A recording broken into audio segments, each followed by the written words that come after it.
SP news. తూర్పు గోదావరి జిల్లా సీతానగరం మండలంలో గ్రావెల్ మాఫియా వ్యవహారం కలకలం రేపుతోంది.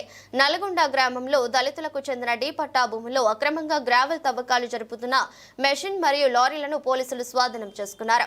ఈ అక్రమ తవ్వకాల్లో జనసేన పార్టీ మండల స్థాయి నాయకులకు సంబంధం ఉందని ఆరోపణలు వెల్లువెత్తుతున్నాయి. ఈ కారణంగానే పోలీసులు కేసు నమోదు చేయడంలో జాప్యం చేస్తున్నారని బాధితులు, దళిత సంఘాలు ఆందోళన వ్యక్తం చేస్తున్నారు. ఈ ఘటనపై పూర్తిస్థాయి విచారణ జరిపి బాధ్యులైన వారిపై కఠిన చర్యలు తీసుకోవాలని కూటమి నాయకులు మరియు దళిత సంఘాలు డిమాండ్ చేస్తున్నాయి. ఈ విషయం రానున్న రోజుల్లో ఎలాంటి మలుపులు తిరుగుతుందో చూడాలి.